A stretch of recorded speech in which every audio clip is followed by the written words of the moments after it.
اور یہ سب کچھ جانتے اور مانتے ہوئے بھی ان لوگوں نے اس کے بندوں میں سے بعض کو اس کا جز بنا ڈالا، یعنی اللہ کی اولاد قرار دیا۔ حقیقت یہ ہے کہ انسان کھلا احسان فراموش ہے، ساری نعمتیں اللہ دیتا ہے اور شکرانہ یہ دوسروں کا ادا کرتا ہے، یہ دوسروں کی عظمت اور بڑائی میں گرفتار ہو جاتا ہے۔ کیا اللہ نے اپنی مخلوق میں سے اپنے لیے بیٹیاں انتخاب کی اور تمہیں بیٹوں سے نوازا؟ اور حال یہ ہے کہ جس اولاد کو یہ لوگ اس رحمان کی طرف منسوب کرتے ہیں، اس کی ولادت کا مجدہ جب خود ان میں سے کسی کو دیا جاتا ہے تو اس کے منہ پر سیاہی چھا جاتی ہے، یعنی بیٹی کی خبر سن کے، اور وہ غم سے بھر جاتا ہے۔ کیا اللہ کے حصے میں وہ اولاد آئی جو زیوروں میں پالی جاتی ہے اور بحث اور حجت میں اپنا مدعا پوری طرح واضح بھی نہیں کر سکتی؟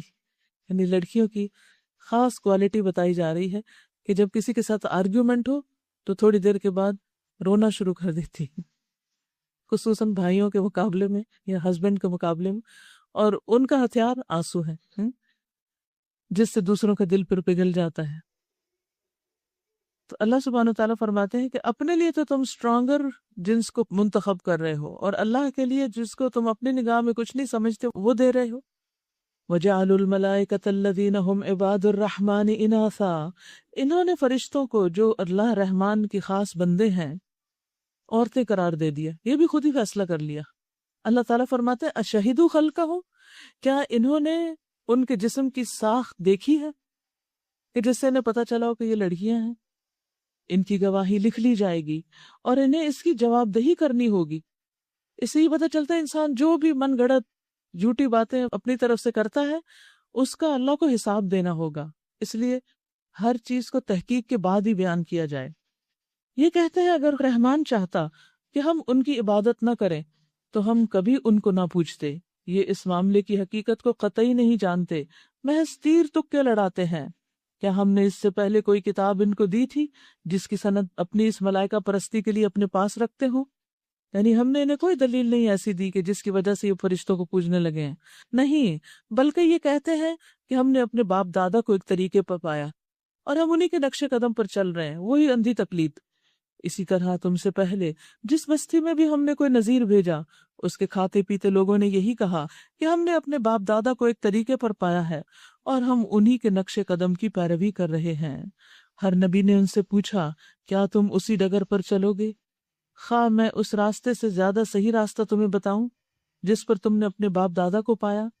انہوں نے سارے رسولوں کو یہی جواب دیا کہ جس دین کی طرف بلانے کے لیے تم بھیجے گئے ہو ہم اس کے انکاری ہیں۔ آخر کار ہم نے ان کی خبر لے ڈالی اور دیکھ لو جھٹلانے والوں کا انجام کیا ہوا۔ وَإِذْ قَالَ إِبْرَاهِيمُ لِأَبِيهِ وَقَوْمِهِ إِنَّنِي بَرَاءٌ مِّمَّا تَعْبُدُونَ، یاد کرو وہ وقت جب ابراہیم علیہ السلام نے اپنے باپ اور اپنی قوم سے کہا تھا کہ تم جن کی بندگی کرتے ہو میرا ان سے کوئی تعلق نہیں، میرا تعلق صرف اسی سے ہے جس نے مجھے پیدا کیا، وہی میری رہنمائی کرے گا۔ اور ابراہیم یہی کلمہ اپنے پیچھے اپنی اولاد میں چھوڑ گیا تاکہ وہ اس کی طرف رجوع کریں۔ اس کے باوجود جب یہ لوگ دوسروں کی بندگی کرنے لگے تو میں نے ان کو مٹا نہیں دیا، بلکہ میں انہیں اور ان کے باپ دادا کو متاع حیات دیتا رہا، یہاں تک کہ ان کے پاس حق اور کھول کھول کر بیان کرنے والا رسول آ گیا۔ مگر جب وہ حق ان کے پاس آیا تو انہوں نے کہہ دیا کہ یہ تو جادو ہے اور ہم اس کو ماننے سے انکار کرتے ہیں۔ کہتے ہیں یہ قرآن دونوں شہروں کے بڑے آدمیوں میں سے کسی پر کیوں نہ نازل کیا گیا، یعنی کوئی بڑا سردار ہوتا جو قرآن لے کر آتا۔ اور ہر دور میں آپ دیکھیں کہ ایسے ہی لوگ قرآن کی طرف زیادہ راغب ہوتے ہیں جو بظاہر دنیا میں بہت سرداری کے مقام پر نہیں ہوتے، کیونکہ جو بہت سرداری کے مقام پر ہوتے ہیں ان کے پیٹ بھر چکے ہوتے ہیں اس سرداری سے، لہٰذا انہیں کسی اور چیز کی ضرورت محسوس نہیں ہوتی۔ کیا تیرے رب کی رحمت یہ لوگ تقسیم کرتے ہیں؟ دنیا کی زندگی میں ان کی گزر بسر کے ذرائع تو ہم نے ان کے درمیان تقسیم کیے ہیں، یعنی یہ تو اللہ کی تقسیم ہے۔ کسی کو مالدار بنایا تو اللہ نے اپنی رحمت سے بنایا، اب اس وجہ سے اس کو اکڑنے اور تکبر کرنے کا تو کوئی موقع نہیں۔ اور ان میں سے کچھ لوگوں کو کچھ دوسرے لوگوں پر ہم نے بدرجہ فوقیت دی ہے تاکہ یہ ایک دوسرے سے خدمت لیں، یعنی اللہ تعالیٰ نے اپنی خاص رحمت کے ساتھ یہ درجہ بندی کی ہے، ورنہ سب لوگ اگر ایک ہی سٹیٹس کے ہوتے تو پھر کوئی کسی کی مدد نہ کرتا، کسی کے کام نہ آتا، کسی کے آگے نہ جھکتا۔ اور تیرے رب کی رحمت اس دولت سے زیادہ قیمتی ہے جو ان کے رئیس سمیٹ رہے ہیں، اور اگر یہ اندیشہ نہ ہوتا کہ سارے لوگ ایک ہی طریقے کے ہو جائیں گے تو ہم رحمان سے کفر کرنے والوں کے گھروں کی چھتیں اور ان کی سیڑھیاں جن سے وہ اپنے بالا خانوں پر چڑھتے ہیں اور ان کے دروازے اور ان کے تخت جن پر یہ تکیے لگا کر بیٹھتے ہیں، کاؤچز، سب چاندی اور سونے کے بنوا دیتے ہیں۔ یعنی اللہ تعالیٰ دنیا میں بھی سب کو سونے کا فرنیچر دے دیتا اور سونے کے دروازے اور بہت کچھ۔ اللہ کے لیے کیا مشکل ہے، سب کو دے کے بھی اس کے خزانوں میں کوئی کمی نہیں آتی۔ لیکن پھر ہوتا کیا، زمین میں سرکشی کا، فساد کا بازار عام ہو جاتا۔ یہ تو محض حیات دنیا کی متاع ہے، اور آخرت تیرے رب کے ہاں صرف متقین کے لیے ہے۔ وہاں ایسا نہیں ہوگا کہ جس کو دنیا میں ملا آخرت میں بھی مل جائے۔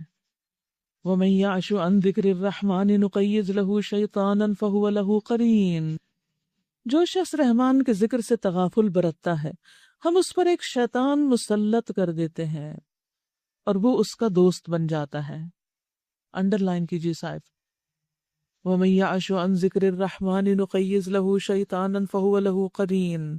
جو رحمان کے ذکر سے غفلت برتتا ہے، اللہ کو یاد نہیں کرتا، نماز نہیں پڑھتا، قرآن نہیں پڑھتا، ذکر اذکار نہیں کرتا، تو پھر شیطان اس کو اپنے کنٹرول میں لے لیتا ہے۔ رسول اللہ صلی اللہ علیہ وسلم نے فرمایا، جس گاؤں یا بستی میں 3 لوگ ہوں اور وہ نماز با جماعت کا اہتمام نہ کریں تو شیطان ان پر مسلط ہو جاتا ہے، لہٰذا تم جماعت کو لازم پکڑو۔ بھیڑیا ہمیشہ دور رہنے والی اکیلی بکری ہی کو کھاتا ہے۔ یعنی مردوں کے لیے خاص طور پر جماعت سے نماز نہ پڑھنا شیطان کو بلانے کا، دعوت دینے اور کنٹرول دینے کا ذریعہ ہے۔ پھر غصہ کرنے والے پر شیطان کا کنٹرول ہو جاتا ہے۔ سلیمان بن سرد رضی اللہ عنہ نے بیان کیا کہ 2 آدمیوں نے نبی صلی اللہ علیہ وسلم کی موجودگی میں جھگڑا کیا۔ ہم بھی نبی صلی اللہ علیہ وسلم کی خدمت میں بیٹھے ہوئے تھے۔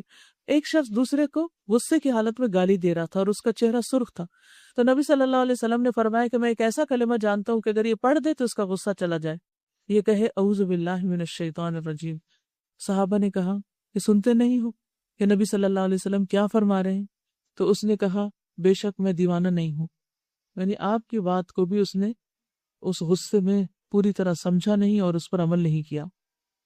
یہ ڈرنے کی بات ہے کہ ہم کسی بھی چیز سے اتنے کیریڈ اوے ہو جائیں یا کوئی چیز ہمیں اتنا طوفان میں بہا لے جائے کہ شیطان ہم پر قابو پا جائے۔ مل جل کر رہنے والوں پر شیطان قبضہ نہیں کر سکتا۔ جماعت کی صفیں اکٹھا بنانے والوں کے دل جڑے رہتے ہیں، اور جو لوگ نماز میں صف ٹھیک نہیں بناتے ان کے دل الگ ہو جاتے ہیں۔ پھر اسی طرح جب اللہ کا ذکر نہ کریں تو ہمیں چاہے نماز پڑھنی ہو یا نہ پڑھنی ہو، زیادہ بڑا چیلنج کب آتا ہے؟ جب نماز پڑھنی تو سب ٹھیک چل رہا ہوتا ہے، پھر کیا ہوتا ہے؟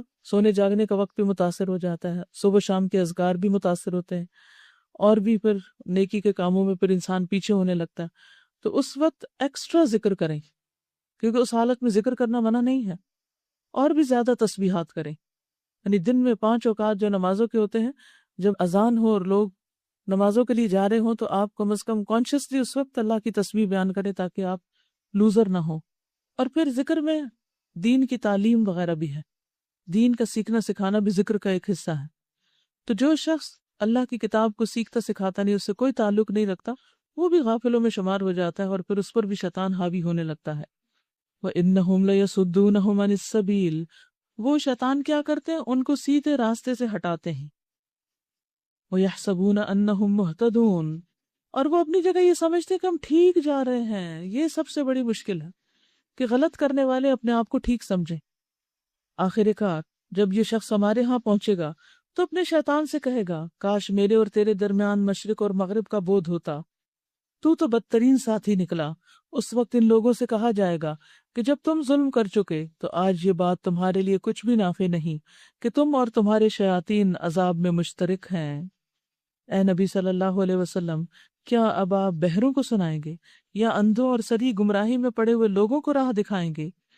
اب تو ہمیں ان کو سزا دینی ہے، خواہ تمہیں دنیا سے اٹھا لے یا تم کو آنکھوں سے ان کا وہ انجام دکھا دے جس کا ہم نے ان سے وعدہ کیا ہے۔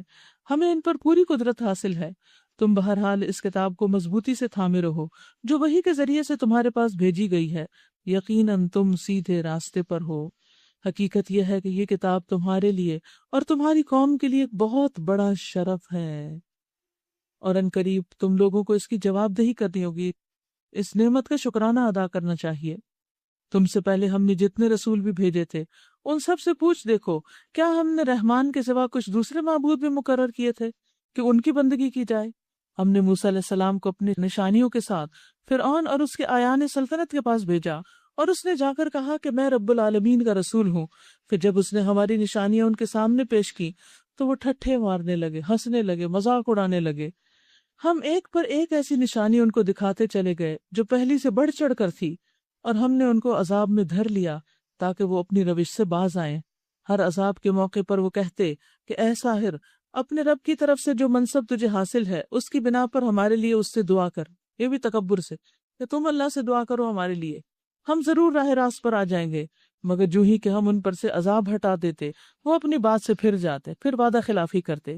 ایک روز فرعون نے اپنی قوم کے درمیان پکار کر کہا، یا قوم الیس لی ملک مصر، اے لوگو، کیا مصر کی بادشاہی میری نہیں اور یہ نہریں میرے نیچے نہیں بہ رہی؟ کیا تم لوگوں کو نظر نہیں آتا میں بہتر شخص ہوں یا یہ شخص جو ذلیل اور حقیر ہے؟ موسیٰ علیہ السلام کی طرف اشارہ ہے، اور اپنی بات کھول کر بیان بھی نہیں کر سکتا۔ کیوں نہ اس پر سونے کے کنگن اتارے گئے یا فرشتوں کا ایک دستہ اس کے اردلی میں نہ آیا۔ یعنی لوگ صرف دنیاوی مال و متاع رکھنے والے کو ہی بڑا سمجھتے ہیں۔ لوگوں کو کہاں سے پہچانا جاتا ہے؟ ان کے گھروں سے، گاڑیوں سے، ان کے سٹیٹس سے، فون کون سا ہے، مختلف چیزوں کے معیار ہر دور میں ہوتے ہیں جن سے بھی لوگ پہچانے جاتے ہیں۔ فَاسْتَخَفَّ قَوْمَهُ فَأَطَاعُوهُ إِنَّهُمْ كَانُوا قَوْمًا فَاسِقِينَ۔ اس نے اپنی قوم کو ہلکا سمجھا اور انہوں نے اس کی اطاعت کی، بات مانی، در حقیقت وہ تھے ہی فاسق لوگ۔ آخر کار جب انہوں نے ہمیں غضبناک کر دیا تو ہم نے ان سے انتقام لے لیا اور ان کو اکٹھا غرق کر دیا، اور بعد والوں کے لیے پیش رو اور نمونہ عبرت بنا کر رکھ دیا۔ وَلَمَّا ضُرِبَ ابْنُ مَرْيَمَ مَثَلًا إِذَا قَوْمُكَ مِنْهُ يَصِدُّونَ وَقَالُوا أَآلِهَتُنَا خَيْرٌ أَمْ هُوَ مَا ضَرَبُوهُ لَكَ إِلَّا جَدَلًا بَلْ هُمْ قَوْمٌ خَصِمُونَ۔ اور جو ہی کہ ابن مریم کی مثال دی گئی، تمہاری قوم کے لوگوں نے اس پر غل مچا دیا اور کہنے لگے کہ ہمارے معبود اچھے ہیں یا وہ۔ یہ مثال وہ تمہارے سامنے محض کج بحثی کے لیے لائے ہیں، حقیقت یہ ہے کہ یہ ہیں ہی جھگڑالو لوگ۔ آپ صلی اللہ علیہ وسلم نے ایک موقع پر فرمایا کہ لیس احد یعبد من دون اللہ فیہ خیر، کہ اللہ کے علاوہ جس کسی کی بھی عبادت کی جاتی ہے اس میں کوئی خیر نہیں۔ تو مخالفین نے کہا کہ عیسائی جو عیسیٰ علیہ السلام کو پوجتے ہیں اور اللہ کا بیٹا مانتے ہیں، کیا ان میں بھی کوئی خیر نہیں؟ یعنی اب یہ بڑا ٹرکی سا سوال تھا کہ اچھا پیغمبروں میں تو خیر ہوتی ہے تو اب کیا کیا جائے؟ تو اس پر اللہ سبحانہ وتعالیٰ نے فرمایا یہ محض کج بحثی ہے، یعنی ایسی باتیں کوئی دلیل نہیں ہوا کرتی۔ حقیقت یہ ہے کہ یہ ہیں ہی جھگڑالو لوگ، ایسی باتیں کرنے میں انہیں بہت مزہ آتا ہے۔ ابن مریم اس کے سوا کچھ نہ تھا کہ ایک بندہ تھا جس پر ہم نے انعام کیا اور بنی اسرائیل کے لیے اپنی قدرت کا ایک نمونہ بنا دیا۔ ہم چاہیں تو تم سے فرشتے پیدا کر دیں جو زمین میں تمہارے جانشین ہوں، یعنی تمہارے بچے فرشتے پیدا ہو جائیں اور جو تمہارے بعد زمین میں آ جائیں۔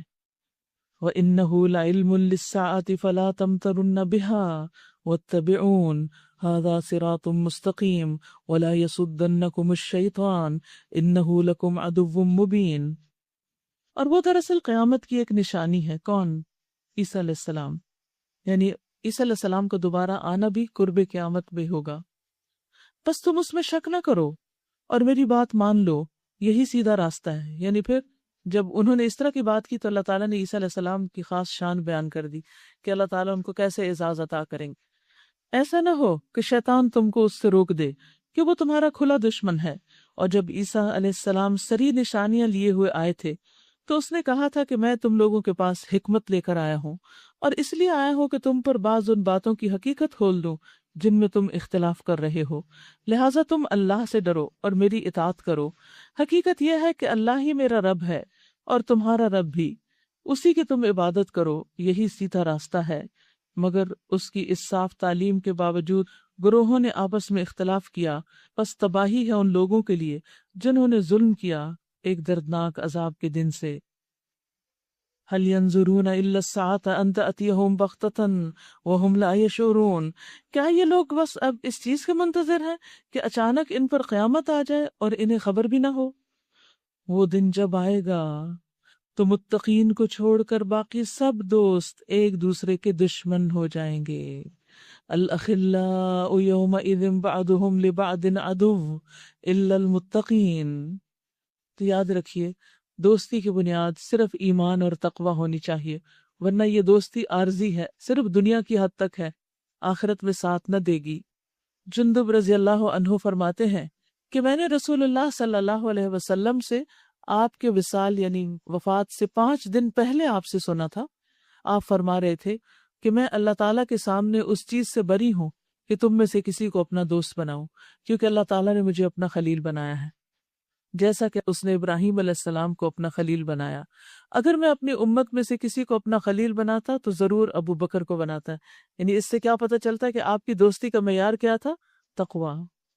اور اس دوستی کا فائدہ کیا ہوگا؟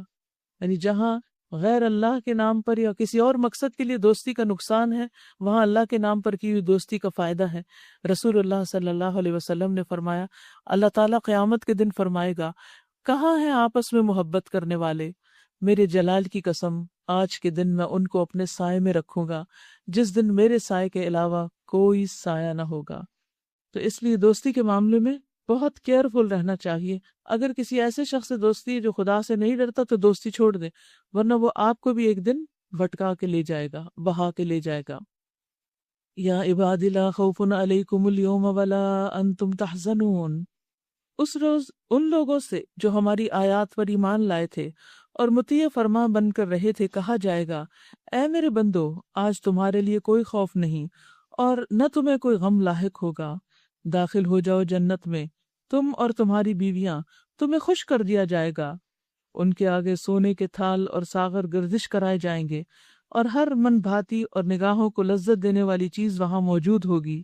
ان سے کہا جائے گا، تم اب یہاں ہمیشہ رہو گے، تم اس جنت کے وارث ہو اپنے ان اعمال کی وجہ سے جو تم دنیا میں کرتے رہے۔ تمہارے لیے یہاں بکثرت فواکہ موجود ہیں جنہیں تم کھاؤ گے۔ یعنی جنت کی یہاں پر خوبیاں بیان کی گئی ہیں۔ جنت کے جو برتن ہیں وہ سونے کے ہوں گے اور کسی کی جنت کے چاندی کے ہوں گے۔ آپ نے فرمایا ان کے برتن سونے کے ہوں گے، ان کے کنگھے سونے چاندی کے ہوں گے، ان کی انگیٹھیوں کا ایندھن عود ہوگا۔ یعنی جنت میں ہر طرح کی عیش و عشرت ہوگی۔ اس کے برعکس دوسرے لوگ، ان المجرمین فی عذاب جہنم خالدون لا یفتر عنہم وہم فیہ مبلسون۔ رہے مجرمین تو وہ ہمیشہ جہنم کے عذاب میں مبتلا رہیں گے، کبھی ان کے عذاب میں کمی نہ ہوگی اور وہ اس میں مایوس پڑے ہوں گے۔ ان پر ہم نے ظلم نہیں کیا بلکہ وہ خود ہی اپنے اوپر ظلم کرتے رہے۔ وہ پکاریں گے، اے مالک، تیرا رب ہمارا کام ہی تمام کر دے تو اچھا ہے۔ وہ جواب دے گا، تم یوں ہی پڑے رہو، ہم تمہارے پاس حق لے کر آئے تھے مگر تم میں سے اکثر کو حق ہی ناگوار تھا۔ تھوڑی دیر کے لیے امیجن کیجئے کہ جہنم والے جہنم میں مدد کے لیے پکار رہے ہیں اور تو کوئی آس پاس دکھائی نہیں دیتا، تو جہنم کا جو داروغہ ہے جس کا نام مالک ہے اس کا یہاں ذکر کیا جا رہا ہے نا، وَنَادَوْا يَا مالک، وہ پکاریں گے، اے مالک، لِيَقْضِ عَلَيْنَا رَبُّكَ، اپنے رب سے کو ہمارا کام تمام کر دے، ہمیں موت دے دے، ہم ختم ہونا چاہتے ہیں۔ وہ کیا کہے گا؟ اِنَّكُمْ مَاكِثُونَ، نہیں ختم کہاں ہونا ہے، ہمیشہ یہیں رہو گے۔ اللہ اللہ۔ اور یہ جو جواب دے گا یہ بھی آپ کو معلوم ہے کتنی دیر کے بعد دے گا؟ عبداللہ ابن عمر رضی اللہ عنہما فرماتے ہیں کہ بے شک جہنمی لوگ مالک کو پکاریں گے، یعنی داروغہ جہنم کو، تو وہ انہیں 40 سال تک جواب ہی نہیں دے گا، ان کی طرف دیکھے گا بھی نہیں۔ آپ کسی کو مصیبت میں پکار رہے ہوں اور وہ سنے ہی نہ، کیا کیفیت ہوگی؟ پھر وہ جواب دے گا تو کہیں گا، انکم ماکثون، تم نے یہی رہنا ہے، ختم نہیں ہو سکتے۔ پھر وہ اپنے رب کو پکاریں گے، کہیں گے، اے ہمارے رب، ہمیں اس میں سے نکال دے، اگر ہم نے دوبارہ اس طرح کیا تو بے شک ہم ظالم ہوں گے۔ تو وہ انہیں دنیا کی طرح جواب نہیں دے گا۔ پھر وہ فرمائے گا، اس میں ذلیل و خوار ہو کر پڑے رہو اور کوئی بات نہ کرو۔ پھر وہ لوگ مایوس ہو جائیں گے، ڈپریشن میں چلے جائیں، لیکن وہ بھی ان کو فائدہ کچھ نہ دے گا۔ دیکھیے آج رب سنتا ہے، آج رب کے فرشتے ہمارے لیے دعائیں کرتے ہیں، آج فکر کرنی چاہیے، آج کچھ کر لینا چاہیے، اور ایک ایک چیز اپنی زندگی سے وہ نکال دینی چاہیے جو جہنم میں لے جانے کا باعث ہے، چاہے سود ہے، چاہے شراب ہے، چاہے زنا ہے، چاہے جھوٹ ہے، چاہے غیبت ہے، کوئی بھی چیز ان چیزوں سے بہت دور بھاگنا چاہیے، کیونکہ انسان ان کو صحیح سمجھ کے کرتا ہے کہ اس کی ضرورت ہے۔ بھئی کبھی ضرورت کے بغیر بھی کسی نے غیبت کی؟ تو یہ جتنے بھی کبیرہ گناہ ہیں انسان کو ڈبونے والے، تو جب انسان ایسا کرتا ہے تو پھر وہ کیا سمجھتا ہے؟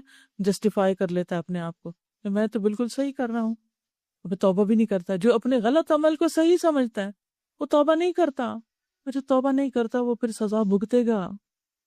تو ہم کسی بھول میں نہ رہ جائیں، کسی دھوکے کا شکار نہ ہو، یعنی اپنے ہی نفس کے دھوکے کا، کیونکہ نفس جو ہے بڑا شاطر ہے، طرح طرح کی تعویلیں کر لاتا ہے غلط کام کو کرنے کے لیے اور پھر اس پہ جم جانے کے لیے کہ اور بھی تو لوگ ایسے ہی کرتے ہیں، تم نے کر لیا تو کیا، تم اکیلے تھوڑی جہنم میں جاؤ گے، یہ سب لوگ بھی تو جائیں گے۔ بھئی ہر ایک کا اپنا اپنا ہوگا، وہ آپ کو تھوڑی چھڑائیں گے وہاں۔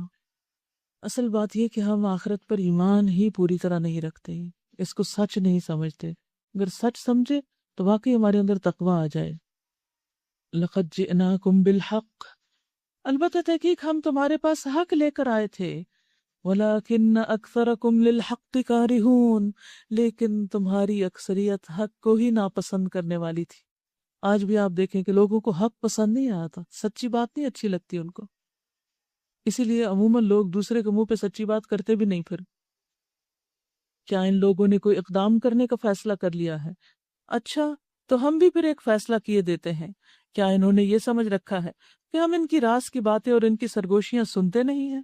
ہم سب کچھ سن رہے ہیں، اور ہمارے فرشتے ان کے پاس ہی لکھ رہے ہیں، وَرُسُلُنَا لَدَيْهِمْ يَكْتُبُونَ۔ ان سے کہو اگر واقعی رحمان کی کوئی اولاد ہوتی تو سب سے پہلے عبادت کرنے والا میں ہوتا۔ پاک ہے آسمانوں اور زمین کا فرما روا، عرش کا مالک، ان ساری باتوں سے جو یہ لوگ اس کی طرف منسوب کرتے ہیں۔ اچھا، انہیں اپنے باطل خیالات میں غرق اور اپنے کھیل میں منہمک رہنے دو، یہاں تک کہ وہ اپنا وہ دن دیکھ لیں جس کا انہیں خوف دلایا جا رہا ہے۔ وہی ایک آسمان میں بھی الہ ہے اور زمین میں بھی ایک الہ، وہی حکیم اور علیم ہے، بہت بالا و برتر ہے وہ جس کے قبضے میں زمین اور آسمانوں اور ہر اس چیز کی بادشاہت ہے جو زمین و آسمان کے درمیان پائی جاتی ہے، اور وہی قیامت کی گھڑی کا علم رکھتا ہے، اور اسی کی طرف تم سب پلٹائے جانے والے ہو۔ اس کو چھوڑ کر یہ لوگ جنہیں پکارتے ہیں وہ کسی شفاعت کا اختیار نہیں رکھتے الا یہ کہ کوئی علم کی بنا پر حق کی شہادت دے۔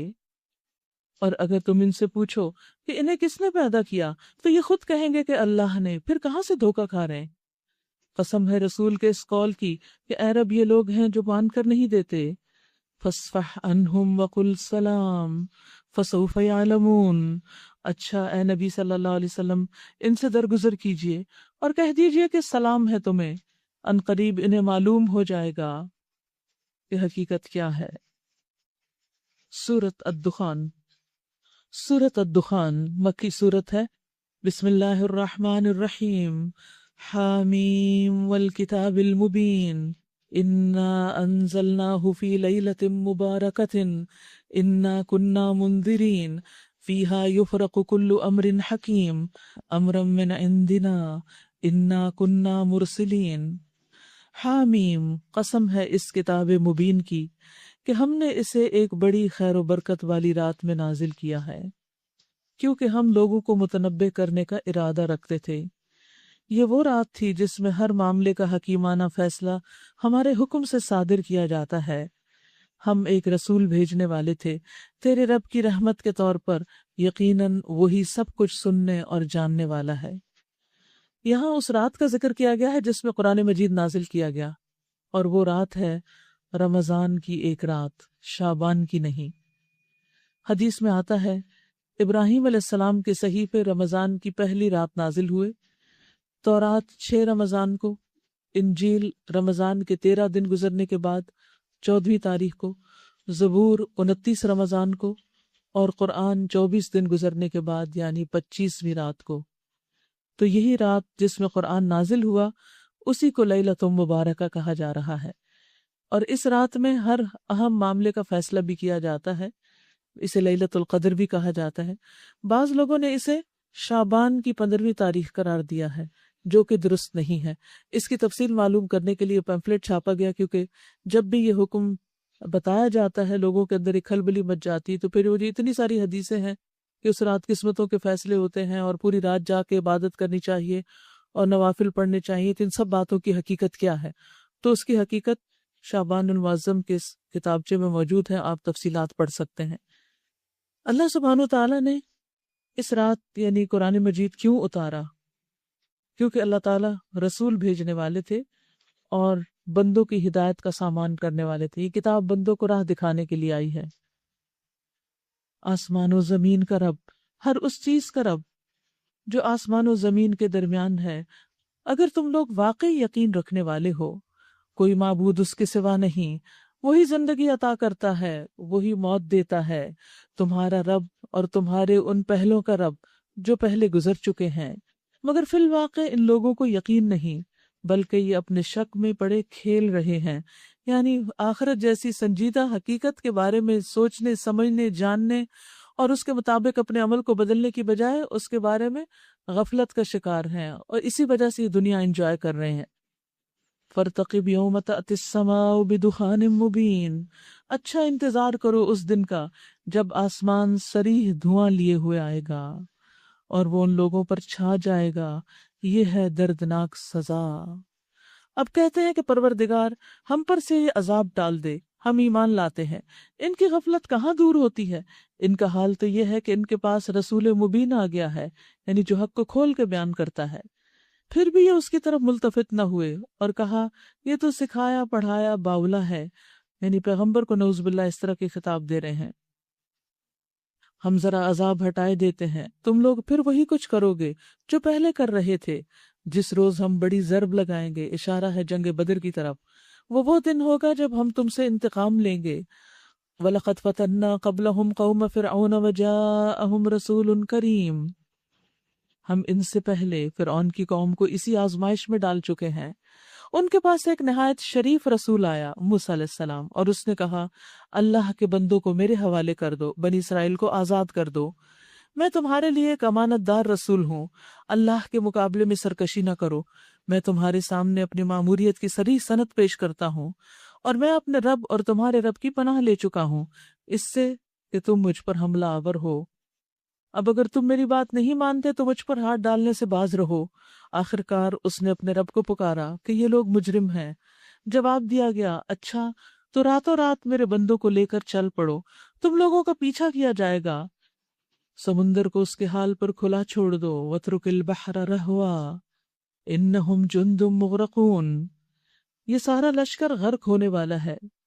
اور پھر وہی ہوا جو بتایا گیا، اور اس کے بعد پیچھے کیا رہا، کم ترکوا من جنات وعیون، کتنے ہی باغ اور چشمے اور کھیت اور شاندار محل تھے جو وہ چھوڑ گئے، کتنے ہی عیش کے سر و سامان جن میں وہ مزے کر رہے تھے ان کے پیچھے دھرے رہ گئے۔ یہ ہوا ان کا انجام، اور ہم نے دوسروں کو ان چیزوں کا وارث بنا دیا، پھر نہ آسمان ان پر رویا اور نہ زمین روئی، نہ آسمان رویا نہ زمین روئی، نہیں کسی کو بھی کوئی ہمدردی نہیں تھی ایسے مجرموں سے، اور ذرا سی مہلت بھی ان کو نہ دی گئی۔ اس طرح بنی اسرائیل کو ہم نے سخت ذلت کے عذاب، فرعون سے نجات دی جو حد سے گزر جانے والوں میں فی الواقع بڑے اونچے درجے کا آدمی تھا، اور ان کی حالت جانتے ہوئے ان کو دنیا کی دوسری قوموں پر ترجیح دی، اور انہیں ایسی نشانیاں دکھائیں جن میں صریح آزمائش تھی۔ ان ہؤلاء لیقولون، یہ لوگ کہتے ہیں یقیناً، ان ہی الا موتتنا الاولی وما نحن بمنشرین، ہماری موت بس پہلی موت کے سوا اور کچھ نہیں، اس کے بعد ہم دوبارہ اٹھائے جانے والے نہیں۔ آج بھی آپ دیکھیں کہ بہت سے لوگ اس عقیدے پر ہیں کہ ہم مرنے کے بعد دوبارہ نہیں اٹھائے جائیں گے، اور مرنا ہی خاتمے کا نام ہے۔ اور اس کے لیے وہ دلیل کیا پیش کرتے ہیں کہ جو اب تک ہمارے باپ دادا فوت ہو چکے ہیں وہ تو اب تک واپس نہیں آئے، تو اب ہم کیسے واپس آئیں گے؟ اگر تم سچے ہو تو اٹھا لاؤ ہمارے باپ دادا کو، یہ بہتر ہے یا تبا کی قوم اور اس سے پہلے کے لوگ، ہم نے ان کو اسی بنا پر تباہ کیا تھا کہ وہ مجرم ہو گئے تھے۔ یہ آسمان اور زمین اور ان کے درمیان کی چیزیں ہم نے کچھ کھیل کے طور پر نہیں بنا دی، ان کو ہم نے برحق پیدا کیا ہے، مگر اکثر لوگ جانتے نہیں کہ زمین و آسمان اور پھر انسانوں کی پیدائش کا کوئی مقصد ہے۔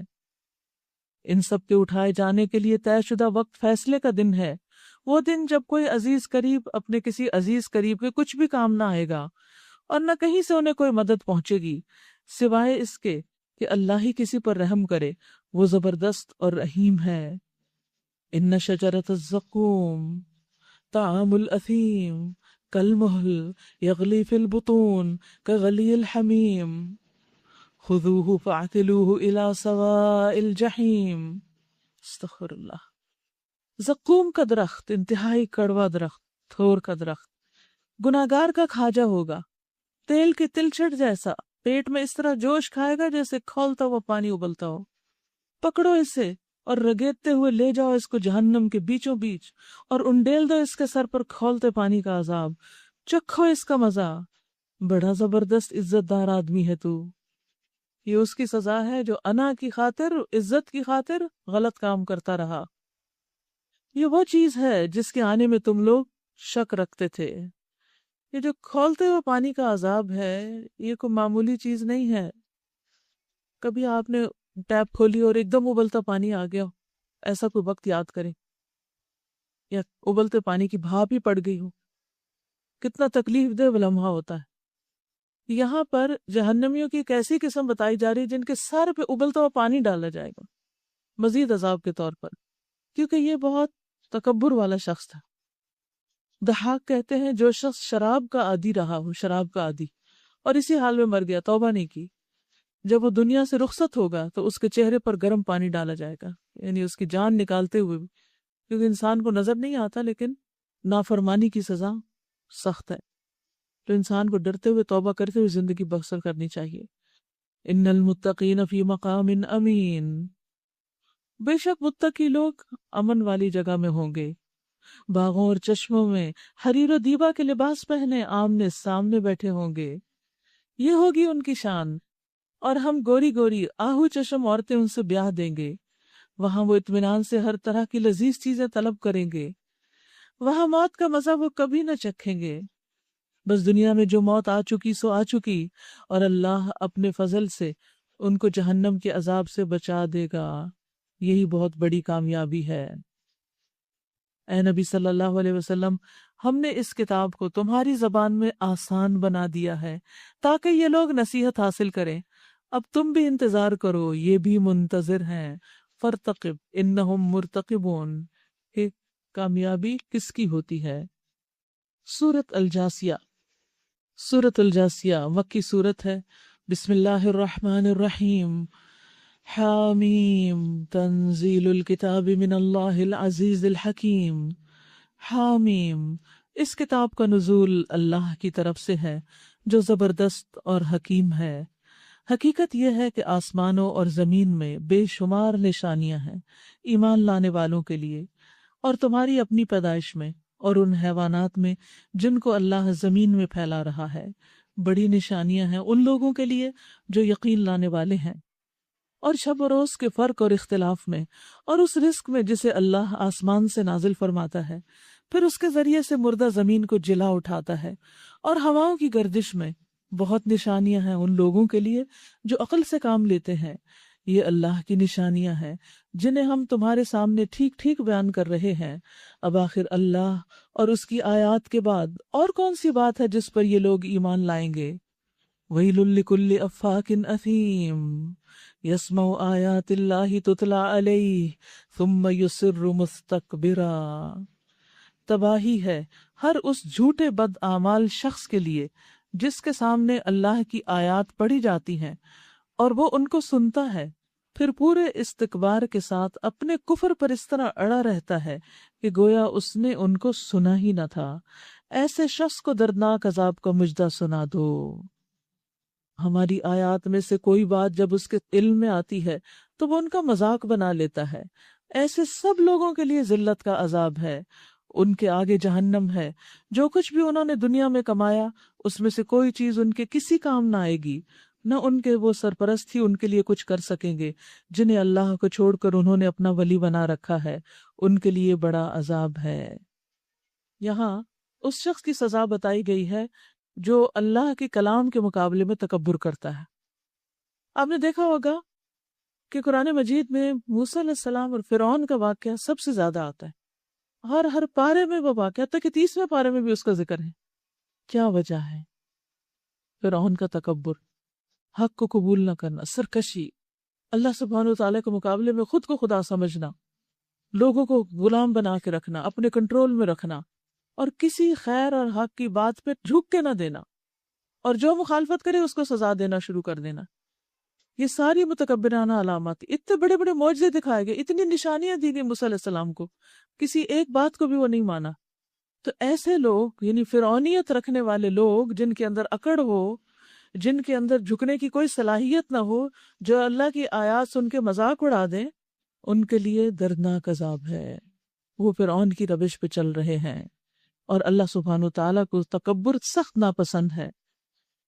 انسان کو ہمیشہ ہمبل رہنا چاہیے، ہمیشہ سوچنا چاہیے کہ میرا رب کیا چاہتا ہے مجھ سے، کہیں میں اس کی کوئی نافرمانی نہ کروں، کہیں ایسی چیز نہ ہو کہ وہ کچھ چاہتا اور میں اس کے مقابلے میں کچھ اور چاہتی، اللہ کی مرضی اور میری مرضی فرق ہو جائے، یہ تو مجھ سے برداشت ہی نہیں ہو سکتا۔ اسی لیے تم کہتے رضیت باللہ ربن، اللہ میں تیرے رب ہونے پہ راضی ہوں، جو تو مجھ سے چاہتا ہے میں وہی چاہتی ہوں، اس کے علاوہ کچھ اور نہیں۔ ھذا ھدی، یہ قرآن سراسر ہدایت ہے، سراسر ہدایت، اور ان لوگوں کے لیے بلا کا دردناک عذاب ہے جنہوں نے اپنے رب کی آیات کو ماننے سے انکار کیا ہے۔ وہ اللہ ہی تو ہے جس نے تمہارے لیے سمندر کو مسخر کیا تاکہ اس کے حکم سے کشتیاں اس میں چلیں، اور تم اس کا فضل تلاش کرو اور شکر گزار رہو۔ اس نے زمین اور آسمانوں کی ساری ہی چیزوں کو تمہارے لیے مسخر کر دیا، سب کچھ اپنے پاس سے۔ اس میں بڑی نشانیاں ہیں ان لوگوں کے لیے جو غور و فکر کرنے والے ہیں۔ قل للذین آمنوا یغفروا للذین لا یرجون ایام اللہ لیجزی قوما بما کانوا یکسبون۔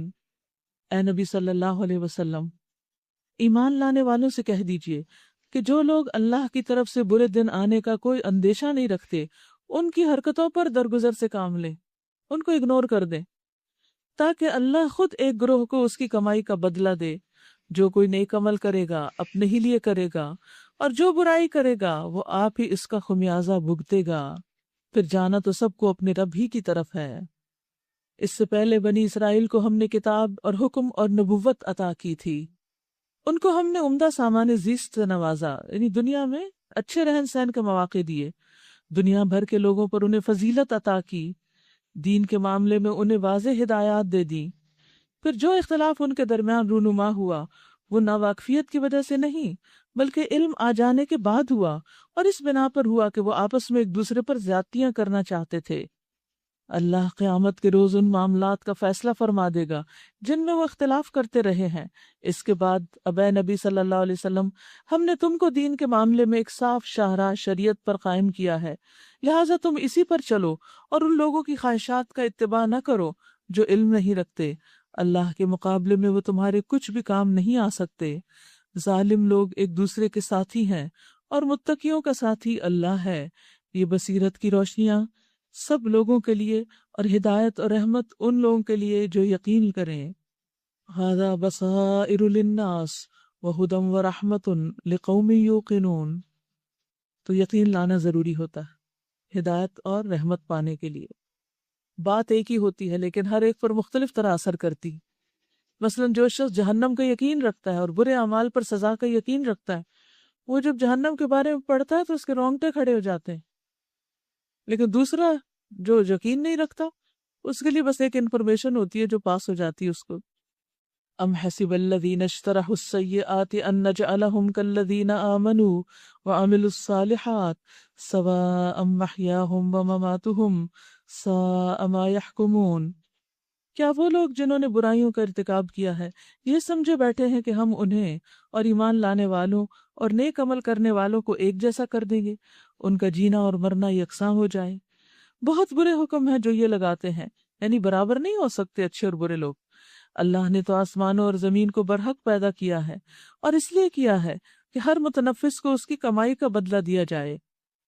لوگوں پر ہرگز ظلم نہ کیا جائے گا، ہر ایک کو وہی ملے گا جو وہ کر کے آیا ہوگا۔ افرأیت من اتخذ الہہ ہواہ وأضلہ اللہ علی علم وختم علی سمعہ وقلبہ وجعل علی بصرہ غشاوہ ومن یہدیہ من بعد اللہ افلا تذکرون۔ بہت ہی ڈرا دینے والی آیت ہے۔ پھر کیا تم نے کبھی اس شخص کے حال پر بھی غور کیا جس نے اپنی خواہش نفس کو اپنا الہ بنا رکھا ہے؟ یعنی ہر بات بس اپنے دل کی مانتا ہے، اپنی مرضی کی، اپنی چاہت، اپنی خواہش، اور اللہ نے علم کے باوجود اسے گمراہی میں پھینک دیا۔ یعنی بعض اوقات ہم یہ سمجھتے ہیں نا ہمارے پاس تو بہت علم ہے اور ہم گمراہ نہیں ہو سکتے، بھٹک نہیں سکتے، یا فلاں شخص وہ تو اتنا قرآن جانتا ہے، اتنی اس کے پاس شریعہ کی ڈگری ہے، فلاں ڈگری ہے، فلاں یونیورسٹی سے پڑھا ہوا ہے، وہ مکہ یونیورسٹی سے، مدینہ یونیورسٹی سے پڑھا ہوا ہے، وہ تو نہیں بھٹک سکتا، وہ تو غلط ہو ہی نہیں سکتا، وہ تو اتنا بڑا بزرگ ہے، شیخ ہے، نیک ہے، اتنا بڑا پروفیسر ہے، اتنا بڑا عالم ہے، وہ کیسے غلط ہو سکتا ہے؟ ہو سکتا ہے کب؟ جب وہ اپنی خواہش نفس کی پیروی شروع کر دے۔ انسان کے نفس کی خواہش ایسا اسٹرانگ قسم کا اسٹیمولنٹ ہوتا ہے کہ جس کے آگے ہر چیز ڈھہ جاتی، اس کو کنٹرول کرنا سب سے مشکل کام ہے، کیونکہ وہ انسان کے دل کو خوش کرتی۔ خواہش نفس انسان کو خوش کرتی ہے، تو خوشی میں انسان پھر اللہ کی نافرمانیاں کر جاتا ہے، یا پھر انسان صرف نفس کا بندہ جب بن کے رہ جاتا ہے تو وہ بھول جاتا ہے دین کو، ایمان کو، آخرت کو، ہر چیز کو۔ تو اسی لیے اللہ تعالیٰ فرماتے ہیں پھر ہم اس کے دل کو بھی سیل کر دیتے ہیں، آنکھوں پہ پردہ ڈال دیتے ہیں، کانوں پہ مہر لگا دیتے ہیں۔ اللہ کے بعد کون ہے جو اسے ہدایت، یعنی اس کو نہ کسی کی لاجک سمجھ آتی ہے، نہ کوئی نصیحت سمجھ آتی ہے، نہ پیار، نہ محبت، نہ ڈانٹ، کچھ بھی نہیں۔ افلا تذکرون، کیا تم سبق نہیں سیکھتے اس سے؟ تو کیا سبق ہے اس میں؟ ہمیں اپنی خواہش نفس پر نہیں چلنا، یہ دیکھنا ہے حق کیا ہے، اللہ تعالیٰ کس کو پسند کرتا ہے، درست رویہ اور درست طریقہ کیا ہے۔ یہ لوگ کہتے ہیں کہ زندگی بس ہماری یہی دنیا کی زندگی ہے، یہی ہمارا مرنا اور جینا ہے، اور گردش ایام کے سوا کوئی چیز نہیں جو ہمیں ہلاک کرتی ہو۔ در حقیقت اس معاملے میں ان کے پاس کوئی علم نہیں، یہ محض گمان کی بنا پر یہ باتیں کرتے ہیں، اور جب ہماری واضح آیات انہیں سنائی جاتی ہیں تو ان کے پاس اس کے سوا کوئی حجت نہیں ہوتی کہ اٹھا لو ہمارے باپ دادا کو اگر تم سچے ہو۔ اے نبی صلی اللہ علیہ وسلم ان سے کہیے، اللہ ہی تمہیں زندگی بخشتا ہے، پھر وہی تمہیں موت دیتا ہے، پھر وہی تم کو قیامت کے دن جمع کرے گا، جس کے آنے میں کوئی شک نہیں، لیکن اکثر لوگ جانتے نہیں ہیں، جانتے نہیں۔ وَلِلَّهِ مُلْكُ السَّمَاوَاتِ وَالْأَرْضِ، اللہ ہی کے لیے ہے جو کچھ آسمانوں میں ہے اور جو زمین میں، سب کی بادشاہت اللہ ہی کی ہے۔ وَيَوْمَ تَقُومُ السَّاعَةُ يَوْمَئِذٍ يَخْسَرُ الْمُبْطِلُونَ، اور جس روز قیامت کی گھڑی آ کھڑی ہوگی اس دن باطل پرست خسارے میں پڑ جائیں گے۔ وَتَرَىٰ كُلَّ أُمَّةٍ جَاثِيَةً، اس وقت تم ہر گروہ کو گھٹنوں کے بل گرا ہوا دیکھو گے، یعنی آج تکبر کرتے ہو، کل سارا تکبر ختم ہو جائے گا اور تم اللہ کے حضور گھٹنوں کے بل گر جاؤ گے۔ ہر گروہ کو پکارا جائے گا کہ آئے اور اپنا نامہ اعمال دیکھے، ان سے کہا جائے گا آج تم لوگوں کو ان اعمال کا بدلہ دیا جائے گا جو تم کرتے رہے تھے، یہ ہمارا تیار کیا ہوا اعمال نامہ ہے جو تمہارے اوپر ٹھیک ٹھیک شہادت دے رہا ہے، جو کچھ بھی تم کرتے تھے اسے ہم لکھواتے جا رہے تھے، اللہ کے حکم سے لکھا جا رہا ہے سب کچھ۔ پھر جو لوگ ایمان لائے تھے اور نیک عمل کرتے رہے انہیں ان کا رب اپنی رحمت میں داخل کرے گا، اور یہی صریح کامیابی ہے۔ وَأَمَّا الَّذِينَ كَفَرُوا أَفَلَمْ تَكُنْ آيَاتِي تُتْلَى عَلَيْكُمْ فَاسْتَكْبَرْتُمْ وَكُنْتُمْ قَوْمًا مُجْرِمِينَ، اور جن لوگوں نے کفر کیا تھا ان سے کہا جائے گا کیا میری آیات تم کو نہیں سنائی جاتی تھی، مگر تم نے تکبر کیا اور مجرم بن کر رہے۔ تکبر کیا یعنی پھر تکبر ہی اصل بات ہے کہ جس کی وجہ سے انسان حق سے دور ہوتا ہے۔ نبی صلی اللہ علیہ وسلم سے جب پوچھا گیا نا تکبر کے بارے میں کہ ہمیں اچھا لگتا ہے ہمارا کپڑا اچھا ہو، جوتا اچھا ہو، آپ نے فرمایا تکبر یہ نہیں، تکبر کیا ہے؟ غمط الناس و بطر الحق، لوگوں کو حقیر سمجھنا اور حق کا انکار کر دینا۔ تو یہاں فرعون اور اس جیسے جتنے بھی لوگ دنیا میں گزرے ہیں کفار کے، وہ سارے کے سارے تکبر کرتے رہے۔ اب ہم یہ نہ سمجھے کہ یہ صرف ان کا تکبر ہے، ہم بھی تو کتنی ہی باتیں نہیں مانتے، اور خاص طور پر جب انا کا مسئلہ آ جائے اور پھر اللہ کا حکم جٹلا دیں تو پھر پکڑ ہے۔ یاد رکھیے تکبر جنت سے محرومی کا ذریعہ ہے۔ نبی صلی اللہ علیہ وسلم نے فرمایا جس شخص کی روح اس کے جسم سے اس حال میں جدا ہو کہ وہ 3 چیزوں سے بری ہو تو جنت میں داخل ہوگا، قرض، تکبر اور مال غنیمت میں خیانت۔ اگر یہ 3 چیزیں اس کی زندگی میں نہیں تو انشاءاللہ خیر ہوگی۔ قیامت کے دن متکبرین کو چیونٹیوں کی طرح پیش کیا جائے گا، گویا ان کی شکلیں انسان جیسی ہوں گی لیکن سائز چوٹیوں جیسا، یہاں تک کہ وہ جہنم کے ایک ایسے قید خانے میں داخل ہو جائیں جس کا نام بلس ہے، اور ان لوگوں پر آگ خوب چھا جائے گی اور انہیں طینۃ الخبال اہل جہنم کے زخموں کا دھون پینے کو دیا جائے گا۔ تو ہمیں اپنی زندگی سے ہر طرح کا تکبر دور کرنے کی ضرورت ہے۔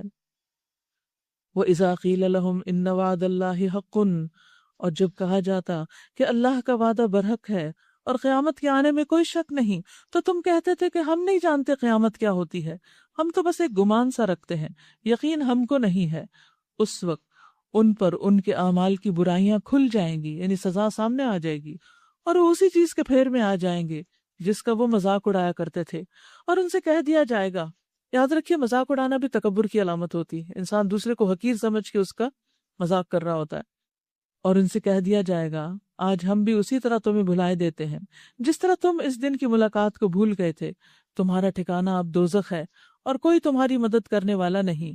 یہ تمہارا انجام اس لیے ہوا کہ تم نے اللہ کی آیات کا مذاق بنا لیا تھا اور تمہیں دنیا کی زندگی نے دھوکے میں ڈال دیا تھا، لہٰذا آج نہ یہ دوزخ سے نکالے جائیں گے اور نہ ان سے کہا جائے گا کہ معافی مانگ کر اپنے رب کو راضی کرو، یعنی معافی مانگنے کا وقت آج ہے ہمارے پاس۔ فَلِلَّهِ الْحَمْدُ رَبِّ السَّمَاوَاتِ وَرَبِّ الْأَرْضِ رَبِّ الْعَالَمِينَ وَلَهُ الْكِبْرِيَاءُ فِي السَّمَاوَاتِ وَالْأَرْضِ وَهُوَ الْعَزِيزُ الْحَكِيمُ۔ بس تعریف اللہ ہی کے لیے ہے جو زمین اور آسمانوں کا مالک اور سارے جہانوں کا پروردگار ہے۔ زمین اور آسمانوں میں بڑائی اسی کے لیے ہے اور وہی زبردست اور دانا ہے۔ حقیقت یہ ہے کہ کسی انسان کو تکبر زیبا نہیں، بڑائی صرف اللہ ہی کے لائق ہے۔ حدیث میں آتا ہے، رسول اللہ صلی اللہ علیہ وسلم نے فرمایا، 3 لوگوں کی ہلاکت کے بارے میں مت پوچھو۔ ایک وہ آدمی جو اللہ سے اس کی چادر چھینے، بے شک بڑائی اللہ کی چادر ہے تکبر، اور اللہ کا ازار اس کی عزت ہے۔ اور وہ آدمی جو اللہ کی ذات کے بارے میں شک کرے، اور وہ جو اللہ کی رحمت سے مایوس ہو۔ تو ایسے لوگ جو ہیں وہ دراصل یہ کام کرتے ہیں۔ وآخر دعوانا ان الحمد للہ رب العالمین۔ سبحانک اللہم وبحمدک، اشہد ان لا الہ الا انت، استغفرک واتوب الیک۔ السلام علیکم ورحمۃ اللہ وبرکاتہ۔